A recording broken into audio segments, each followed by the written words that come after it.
안녕하세요. 선생님입니다. 자, 오늘은 고려청자에 담긴 우수성과 당시 사람들의 생활 모습을 알아봅시다 라고 되어 있습니다. 먼저 고려청자에 담긴 우수성, 이 청자를 통해서 우리 고려인들의 그런 기술, 그쵸? 그다음 예술적인 감각, 왜 고려청자를 우수하다고 하는지 이유를 알아보면 되고요. 그 다음 이 고려 청자를 사용하던 당시 사람들은 어떤 생활 모습을 가졌을지 크게 두 가지를 생각해 보시면 됩니다. 알고 있죠? 우리 고려 청자라고 하는 것이 굉장히 우수한 기술로 만들어져 있다라는 거죠. 내용을 보면서 한번 볼게요. 첫 번째, 우리나라가 영어 이름으로 코리아잖아요. 이 코리아라고 하는 것이 바로 다른 나라들의 이 고려 청자, 이 고려가 그러니까 다른 나라들과 굉장히 많은 교류를 했다는 것을 알 수 있죠. 당연히 교류를 했다, 그다음 고려 청자를 교류했다는 것은 다른 나라 사람들에게 고려 청자가 굉장히 인기가 많았다는 거지. 그래서 요 고려라는 나라 이름에서 우리나라가 코리아라는 게 왔다. 알겠죠? 그래서 고려 청자에 대해서 알아보시면 될 것 같아요. 고려 청자에서 가장 중요한 것은 여기서 어떤 우리 고려인들의 아주 뛰어난 기술이 쓰였는지, 그 다음 이 작품들을 왜 다른 나라 사람들도 좋아하고 또 우리나라도 지금 도자기 하면 고려 청자를 기억하는지 알아주시면 되고요. 두 번째로는 이 물건들을 사용하던 사람들은 당시 어떻게 살았을지 한번 생각해 주면 될 것 같아요. 고려 청자를 아마 여러분도 다 보신 적이 있을 겁니다. 자, 여기 밑에 보시면 이렇게 고려 청자의 모습이 보이죠. 여러분들이 고려 청자 하면 어떤 생각이 떠올라요? 아, 굉장히 아름다운 모습, 그쵸? 그다음 어떻게 이런 무늬들을 다 새겼을지 신기하죠, 그쵸? 그 다음에 여기에 쓰인 이 무늬를 집어넣는 방법이 상감 기법이라고 부르는 것이다. 이런 것들을 알고 있는 친구들도 있을 거예요. 자, 그러면은 내용들을 한번 읽어보면서 선생님이 설명해 드리도록 할게요. 고려 청자는 고려 시대를 대표하는 예술품이다. 당연하겠죠. 이름에서 이미 알 수 있어요. 고려 시대에 만들어졌다는 거. 청자를 만드는 기술은 본래 중국에서 들여왔다는 것이죠. 자, 요것도 기억하셔야 돼요. 청자는 기술이라는 것은 본래 중국에서 들여왔다. 그러니까 청자라는 그러니까 푸른빛이 도는 이런 도자기를 만드는 기술은 어디로부터 들여왔다고요? 중국에서 들여왔다. 그러니까 우리나라 자체적으로 만드는 것이 아니라는 거죠. 근데 왜 여기서 고려 청자가 더 우수해? 비록 중국으로부터 이 청자 만드는 기술을 고려가 가져왔지만 어떻게 보면 중국보다도 더 이 고려 청자를 잘 만들었다는 얘기죠. 뭐 이렇게 생각하면 되죠. 지금 뭐 핸드폰을 세계 최초로 만든 나라는 우리나라가 아니잖아. 뭐 텔레비전을 세계 최초로 만든 나라도 우리나라가 아니지. 하지만 우리가 알다시피 휴대폰 하면 물론 뭐 미국의 아이폰 같은 회사도 있지만 우리나라의 삼성 갤럭시 핸드폰 굉장히 잘 만들잖아요. 그쵸? 그러니까 꼭 그 기술을 처음에 사용한 나라만 뭐 대단한 건 아니지. 그 과학 기술을 더 발전시켜서 더 좋은 제품을 만들어내면 그것도 뛰어난 것이잖아요. 맞아요? 네.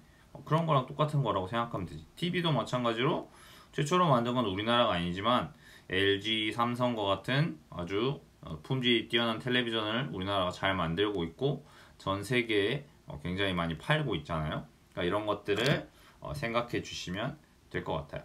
자, 그러면 이 청자 기술을 더 발전시켜서 고려인들은 바로 뭘 더 추가했냐면 바로 이 상감이라고 하는 기법을 더 추가했다.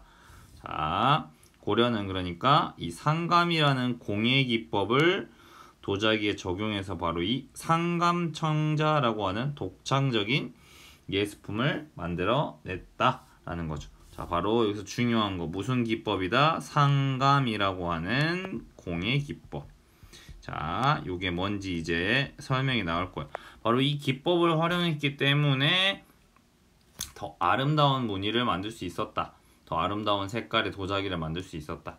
알겠나요? 자, 그러면 상관기법이라는 게 뭐냐면, 자, 청자의 상관기법은, 자, 여기 보면 나오죠. 표면에다가 무늬를 새기고, 거기에다 또 다른 흙을 메운다는 거죠. 그러니까 여기 보시면 먼저 이렇게 운항무늬, 그러니까 구름과 학을 새기거나 그린 무늬, 그러니까 이 무늬를 다시 파는 거죠. 이 무늬를 파내고, 그치? 엄청 이 무늬 파내려면 여러분 엄청 어렵겠죠. 흙의 상태에서. 그 다음에 여기다가 다른 색깔의 흙을 메워요. 왜 흙을 메우냐면 그래야 색깔이 다른 색깔의 흙이 구워지면서 색이 다르게 나오니까. 알겠죠? 그 다음에 이제 더 전체적인 도자기 색깔을 더 아름답게 하기 위해서 이 유약을 바른 후에 이제 도자기를 가마에서 구워주면은 바로 이렇게 상감, 운항무늬, 매병 같은 작품이 만들어진다는 거죠. 그러니까 이걸 파내는 기술력도 굉장히 뛰어나야 할 것이며, 그렇죠? 그다음에 여기 보세요. 이런 무늬에다 흙을 하나하나 메워 넣는 거 굉장히 어려운 작업이었겠죠. 맞아요? 그 다음 마지막 유약을 바르고 구워내는 것까지. 알겠죠? 이게 바로 삼감 기법이다. 알겠죠? 삼감 기법이 정확히 뭡니까? 이렇게 물어보진 않겠지만 고려 청자하면 삼감 기법이다. 말 그대로 표면을 파내고 거기에다가 흙을 채워 넣은 후에 유약을 발라서 구워냈다. 그래서 이렇게 아름다운 무늬를 만들 수 있었다 라는 것 정도는 알아두시면 될 것 같아요. 그 다음에 당연한 거지만 이 도자기를 만드는 기술은 굉장히 어려웠어요. 무슨 말인지 알겠죠? 우리가 생각해 보세요. 도자기를 만드는 거. 옛날에 배웠던 뭐 토기, 뭐 빗살무늬 토기, 말 그대로 흙을 잘 이렇게 반죽을 해가지고 어느 따뜻한 불에다가 이렇게 구우면 딱딱해지면서 우리가 원하는 형태로 만들어낼 수 있죠. 그다음에 우리 여러분 지금도 집에 가면 다 밥그릇 쓰잖아요. 그렇죠? 밥그릇, 접시 이런 것들을 흙으로 빚어내는 거지. 근데 맨 처음 흙으로만 하면 모양이 색깔이 좀 안 예쁘잖아. 그러니까 나중에 더 예뻐지게 하기 위해서 여러 가지 발라가지고 더 매끈매끈하게 만들어낸다. 그다음 거기다 아름다우면 좋으니까 더 무늬를 새겨 넣는 이런 것들을 하면 되겠죠. 이 기술이 굉장히 어렵다는 거예요. 청자를 만들어내는 것이 절대 쉬운 작업이 아니라는 거죠. 알겠나요? 자, 그러면 그 기술이 어떤 것들이 있는지를 한번 생각해 봅시다. 청자를 만들려면 그릇을 만드는 일단 흙의 종류부터 달라야 됐다. 첫 번째는 제일 중요한 이 흙, 그쵸? 이 흙을 재료를 잘 골라야 되겠죠. 아무 흙이나 가지고 하면 안 되는 거니까. 왜 흙을 잘못 고르면 구울 때 쩍쩍 갈라지면서 깨져버릴 거 아니에요. 우리 뭐 지점토나 찰흙 같은 걸로 작품을 만들면 나중에 다 막 짝짝 갈라지잖아요. 그쵸? 그러니까 이 흙으로 뭔가 쓸 수 있는 걸 만드는 건 생각보다 어렵다는 걸 우리가 아마 찰흙이나 뭐 지점토 같은 거 아니면 뭐 여러분이 클레이라든지 이런 거 해보면 금방 느낌이 올 거예요. 그러니까 여러분이 만약에 찰흙이나 클레이로 이런 작품을 만든다고 생각해 보세요. 균형도 맞아야 되고 저 아름다운 무늬까지 넣는다. 굉장히 어려운 기술이라는 걸 생각해 볼 수 있죠. 그죠? 네. 그 다음에 청자를 구울 때 높은 온도를 일정하게 유지하는 가마를 만들어야 된다. 두 번째는 이게 또 중요한 게 뭐냐면 가마를 잘 만들어야 되겠죠. 이 가마 안에서 높은 온도를 일정하게 유지해야 되기 때문이겠죠.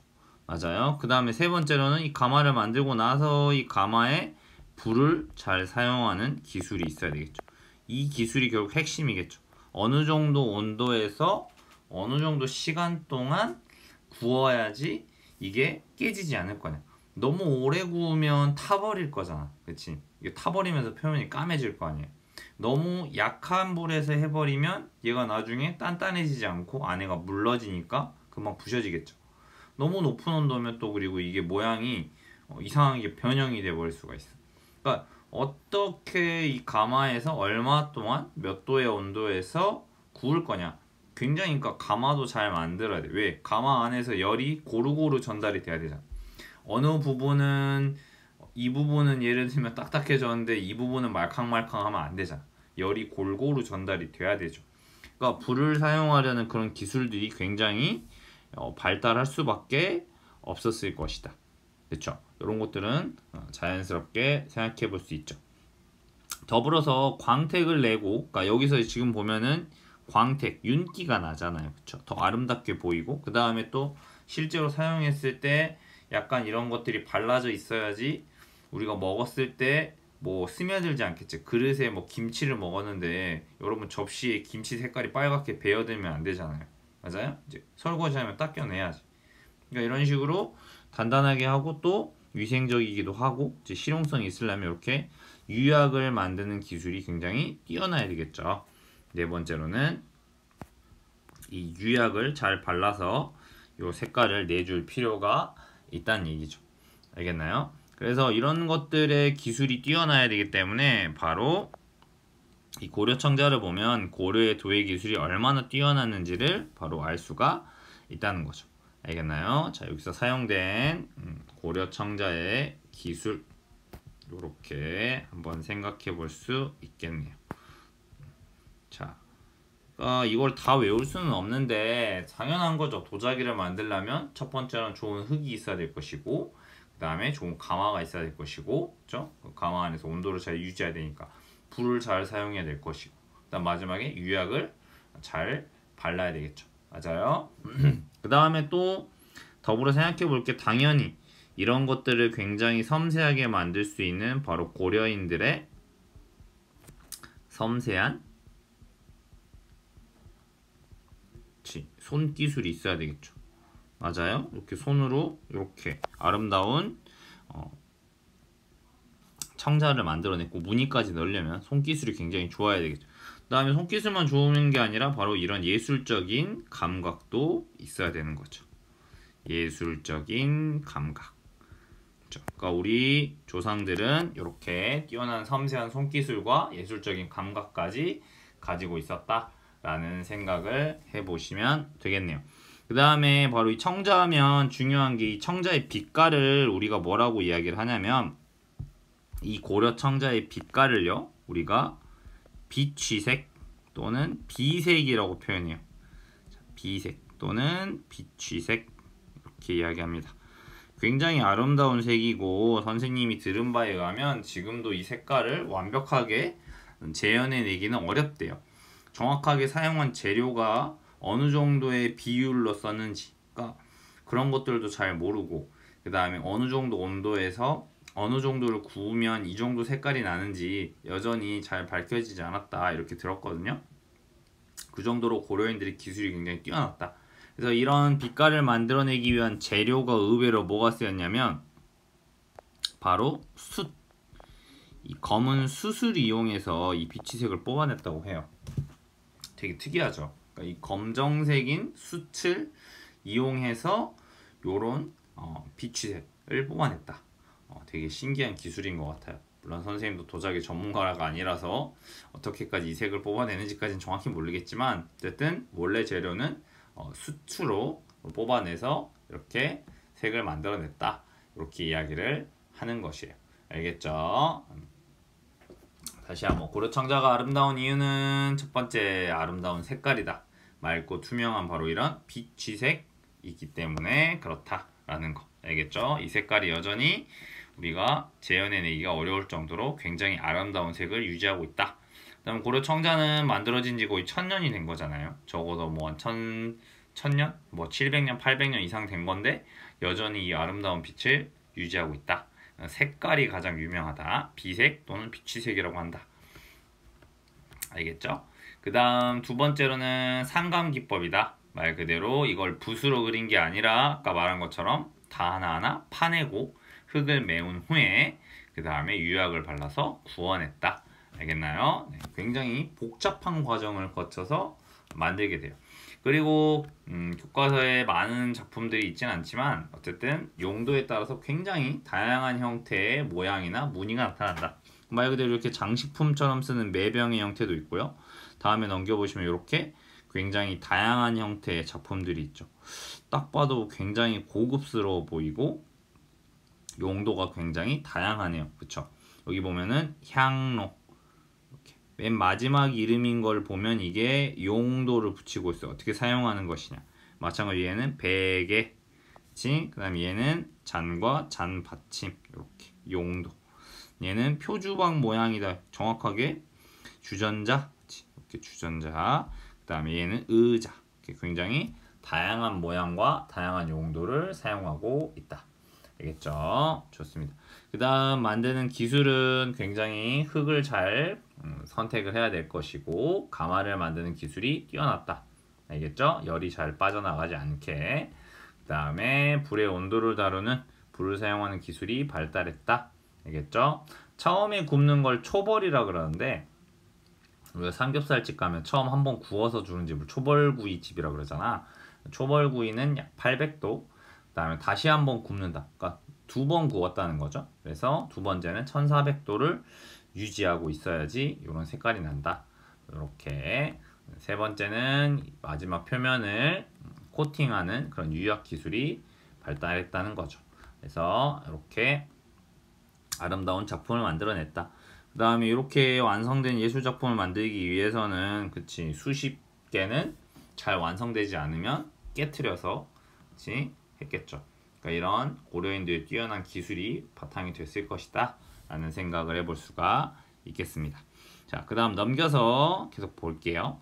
고려청자는 이렇게 주전자나 의자, 찻잔, 베개, 향로 등 다양한 용도로 쓰였다 라고 생각해 주시면 되겠어요. 다음, 청자를 주로 사용한 것은 누구였을 것이냐 라는 거죠. 당연해요. 딱 보는 순간 알 수 있죠. 만들기도 굉장히 어려웠을 거겠죠. 시간도 오래 걸리고요. 그쵸? 다음, 굉장히 비쌌을 거예요. 그쵸? 뭐 하나 작품이 뭐 집 한 채값 정도까지 막 나갔다. 뭐 이런 이 기록이 있으니까. 그래서 왕실이나 귀족들이 주로 사용했을 것이다. 이렇게 생각해 볼 수 있겠죠. 그러니까 이렇게 화려한 무늬, 그치? 보세요. 여기 베개 보세요. 잠자는 베개가 이렇게 뛰어난 무늬를 가지고 있다. 그 다음에 향로라는 것은 집에서 향을 피우는 거거든요. 와, 보세요. 이 밑에 연꽃 무늬, 그 다음 여기 뭐예요? 토끼? 받치고 있는 게 토끼가 그려져 있다. 아, 토끼 그려져 있는 게 아니지. 토끼를 이렇게 새겨가지고 구워가지고 이 연꽃 하나하나, 그 다음 이 위에 향을 피울 수 있는 요런 거 너무너무 아름답지 않아요? 그쵸? 이런 것들을 하나하나 구워가지고 만들었다는 게 정말 대단한 것 같아요. 그죠? 그 다음에 뭘 마시거나 차 같은 걸 마실 때 잔으로 쓰는 거. 그 다음에 청자상감 모란무늬 표주방 모양 보면 이 모양과 손잡이 전체적인 이런 곡선의 모양 보면 너무 아름답고 색깔도 아름다워요. 그쵸? 그 다음에 투각 고리무늬 의자. 이 윗부분에 새겨져 있는 이런 무늬들 보세요. 굉장히 아름답죠. 그쵸? 다시 한번 청자는 무슨 색이라고 말한다고 했어요, 여러분? 이런 걸 비색 또는 뭐라고 한다? 비취색이라고 이야기를 한다. 알겠죠? 그러니까 나중에 여러분이 요걸 보시고 아 이게 고려 청자구나 요렇게는 구분하실 수 있어야 되는 거예요. 알겠죠? 그래서 이런 것들을 사용하는 사람들 굉장히 비쌌다. 그러니까 귀족들은 굉장히 화려한 생활을 했다는 생각을 해볼 수가 있겠네요.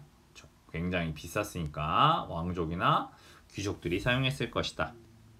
그 다음 이렇게 아름다운 우리의 문화재다 보니 당연히 이 문화재를 탐내는 나라들이 많았겠죠. 특히 우리나라가 나라를 빼앗겼던 일제시대, 일본에게 나라를 빼앗겼던 시절에 바로 우리나라 이런 고려 청자와 같은 문화재를 지키기 위해서 굉장히 노력하셨던 분이 있습니다. 여러분이 이분의 이름을 기억하실 필요가 있죠. 이분은 원래 엄청 부자시긴 했어. 바로 이 간송 전영필 선생님이세요. 그래서 이분 간송이라는 건 우리가 이름을 따로 부르는 호라고 해요. 우리가 1000원짜리에 율곡 이이, 그러니까 이름은 이인 거야.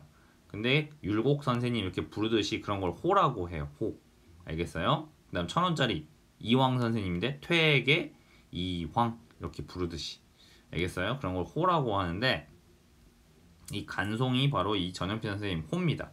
그래서 이분이 일제시대에 우리 문화재를 지키기 위해 굉장히 노력하신 분이다. 그러니까 이런 분이 자기의 돈을 말 그대로 부자시긴 했지만 자기의 그 재산을 투자해가지고 이런 문화재를 지켰기 때문에 이런 고려 청자와 같은 문화재들이 뭐 일본이나 다른 나라에 빠져나가지 않고 지금 우리나라에 보관되어 있고 우리들이 볼 수 있다는 거. 간송 전현필은 일제강점기에 작가 선생님이 설명했죠. 일본이 우리나라 문화재를 수탈해 간다, 즉 빼앗아 간다는 얘기야. 맞서서 문화재를 지키려고 노력했던 사람이다. 전영필은 개인 재산으로 문화재를 사들였는데 대표적인 것이 바로 이 청자, 상감, 운항무늬, 매병이다. 전영필은 2만원을 주고 매병을 샀는데 여러분 이만하면 작아 보이는 게 아닙니다. 당시 집 무려 20채 가격에 해당하는 큰 돈이었다라는 거죠. 어마어마한 돈이죠. 지금 집 20채라면 선생님한테 적어도 한 4, 50억 원 할 것 같은데, 그치? 엄청나게 큰 돈이죠. 집을 20채를 살 수 있으니까. 이후 일본이 4만 원의 청자를 사가겠다고 했지만, 그치? 큰 돈을 벌려면 바로 전용필이 이 청자를 팔아버렸겠죠. 하지만 우리 문화재가 소중하다고 생각한 이 간송 전용필 선생님은 문화재를 지키려고 이를 거절하셨다는 거죠. 이 밖에도 굉장히 많은 문화재를 지키셨기 때문에 바로 이 간송 전용필 선생님은 꼭 우리가 기억했으면 좋겠어요. 무슨 말인지 알겠죠? 좋습니다. 다음 이렇게 고려 청자로 알 수 있는 당시의 생활 모습은 무엇인가요? 라고 돼 있죠. 그쵸? 고려 청자로 알 수 있는 건 뭐예요? 왕실이나 귀족은 바로 이 고려 청자 같은 걸 사용하는 걸 봤을 때 굉장히 화려한 생활을 했을 거라는 것을 추측해 볼 수 있죠. 이런 굉장히 화려하고 비싸 보이는 물건들을 사용했잖아요. 그쵸? 귀족들은 굉장히 화려한 물건들을 사용했을 것이다. 이렇게 생각해 볼 수 있겠네요. 좋아요. 그 다음 47쪽에 보면 고려 귀족들의 생활 모습을 한번 상상해 봅시다 라고 나와 있습니다. 자, 탐구 활동이죠. 자, 여러분이 여기 빈칸에 바로 청자가 어떤 용도로 사용됐을지, 그 다음에 귀족들의 생활 모습은 어떠할 것 같은지 여러분이 역사학자의 마음이 되어서 한번 생각해 보는 것. 여기다가 과연 귀족들은 어떻게 살았을까? 여러분이 한번 적어 보시는 거예요. 여러분이 역사학자처럼. 그치? 자, 두 번째로는 과연 이 청자들은 어떻게 쓰였을까? 여러분이 역사학자가 되어서 한번 추측해 보는 거야. 정답은 선생님이 당연히 알려드릴 거고. 그 다음 마지막으로는 이런 청자의 본디 생각이나 느낌을 한번 써보자. 여러분이 꼭 한번 생각해 보신 다음에 선생님의 영상을 보면 좋을 것 같아요. 자, 한번 해보셨나요? 좋습니다. 자, 고려 귀족들의 생활 모습을 한번 상상해 봅시다. 첫 번째 봅시다. 민가 50채를 헐어서, 자, 여기 민가라는 건요, 백성들이 사는 집을 말해요. 백성들이 사는 집을 헐어서, 이 태평정이라고 하는 건 이제 정자 같은 게 되겠죠. 우리 어디 놀러 가면 앉아 있는 데 있잖아요. 햇빛 피하는 거. 그런 걸 정자라고 하잖아. 그 정자를 지었다. 백성의 집을 헐어버렸다. 뭐 뺏었는지 샀는지는 모르겠지만, 그치? 귀족들은 굉장히 돈이 많았다는 걸 생각할 수 있죠. 귀족들은 굉장히 돈이 많았을 것이다. 그 다음에 여러분이 살고 있는 집을 귀족이 아무리 돈이 많다 해도 사가지고 부셔버린다고 하면 반대하는 사람도 많지 않을까? 그러니까 이건 일종의 귀족이 자기 마음대로 할 수 있었다는 것을 의미하겠죠. 아무리 돈을 준다고 하지만 여러분 집 팔고 당장 떠나기 쉽지 않은 거잖아요. 근데 귀족이 50채나 헐어버렸다. 돈도 많고 굉장히 강한 권력을 가졌을 것이다. 이런 것들에 대한 생각을 한번 해볼 수가 있네요. 그래서 그 옆에 꽃나무나 기이한 과실나무를 심었다. 그러니까 뭐 유명한 꽃나무라면 굉장히 예쁜 나무였겠지. 그다음 기이한 과실나무라 했으니까 우리가 먹는 사과나 배 같은 게 아니었을 것 같아. 그러니까 일종의 장식으로 나무를 심은 거지. 이게 먹으려고 심은 게 아니지. 그 다음에 진귀하고 아름다운 장식물들을 좌우에 늘어놓았다. 굉장히 화려한 삶을 살았다는 걸 알 수 있네. 그치? 굉장히 화려하다. 그 다음 우리가 꼭 이렇게 필요 없는 거, 근데 굉장히 비싼 걸 사는 걸 사치스럽다고 하지. 굉장히 사치스러운 삶을 살았을 것이다.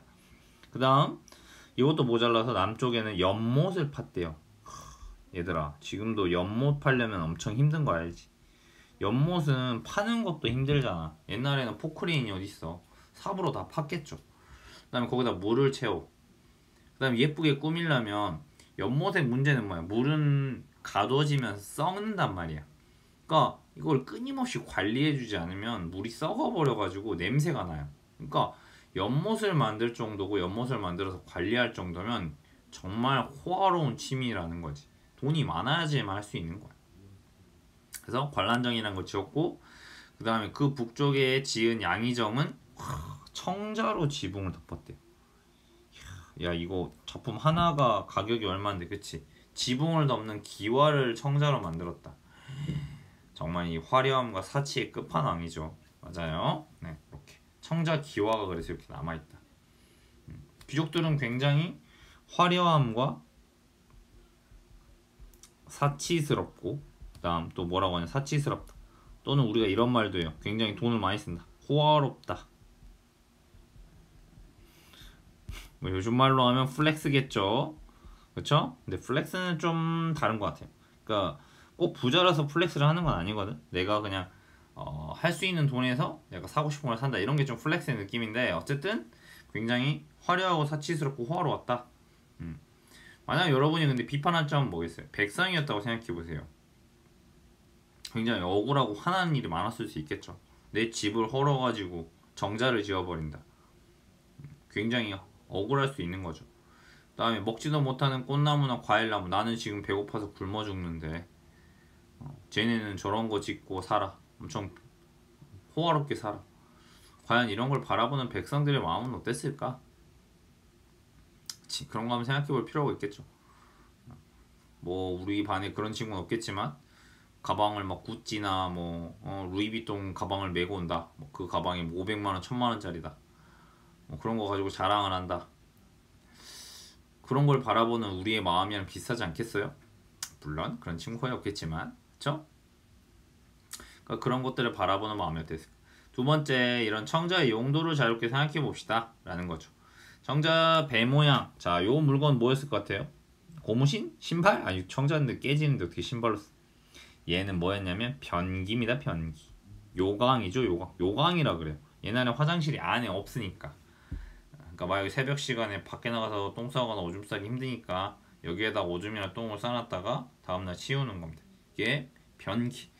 변기로 썼을 정도로 똥 싸는 것도 이제 비싼 데다 땅 싸야 된다 이 말이죠. 돈이 많으면 똥 싸는 것도 다른가 봐요. 똥 닦을 때는 뭐 더 비싼 뭐 비단이나 이런 걸로 닦았나? 황금으로 만든 걸로 닦았을까? 그것까지는 안 남아있어서 모르겠네요. 그쵸? 화려함의 끝판왕이죠. 그 다음에 청자 삼감 국화무늬 해서 얘는 뭐냐면요, 뭐 찻잔으로 썼을 것 같아? 접시? 앞접시? 얘는 침 뱉을 때 썼던 침 뱉는 그릇입니다. 이건 침 뱉는 그릇이었대요. 그러니까 침뱉도 그냥 뱉는 게 아니라 이런 청자로 된 걸로 침을 뱉었다. 굉장히 화려한 삶을 살았다는 걸 알 수 있죠. 여러분들이 이런 다양한 용도의 청자를 본 뒤에 과연 여러분들은 어떤 생각이 드는지. 당연히 뭐 아름답습니다. 이런 것들을 만들었기 때문에 남아있는 것이고요. 당연히 아름답죠. 무조건 뭐 귀족들이 잘못했다 이런 건 아니에요. 귀족들이 많은 돈을 투자했기 때문에 또 이런 문화재가 남아있을 수 있는 것이고요. 또 이런 문화재가 발달한 것도 됩니다. 또 한편으로 바라볼 거는 우리가 과연 이런 귀족들의 화려한 것을 어떻게 바라볼 것이냐라는 거죠. 그런 것들도 한번은 생각해 볼 필요가 있는 것 같아요. 자, 이제 고려의 우리 문화재들을 배우면서 오늘은 청자를 배웠고요. 다음 시간에는 이제 팔만대장경 배울 것이고요. 그 다음 시간에는 이제 인쇄수인 금속 활자를 배울 거예요. 이 문화를 배우고 나면 이제 조선시대를 배우는데, 바로 이 조선시대로 넘어가는 시기, 우리 귀족들이 이렇게 수많은 돈을 쓰고 굉장히 호화로운 생활을 했다는 것은 과연 그 조선이라는 나라가 생기는데 어떤 영향을 끼치게 되는지 한번 생각해 볼 필요가 있다고 생각합니다. 자, 여러분이 이번 시간에 배운 거에 대한 여러 가지 생각을 남겨보시면 좋겠고요. 분명한 건 선생님은 여러분에게 가르치는 입장인 거고, 여러분이 이번 시간에 배우고 느낀 거는 여러분이 쓰는 만큼 가져가는 거예요.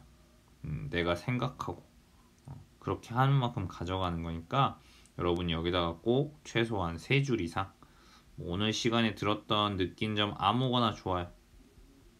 이 고려 청자와 관련해서 느낀 점이나 생각, 뭐 지금 모습과의 비교, 아니면 뭐 이 아름다움에 대한 여러분의 미술적인 감각, 감상일 수도 있고.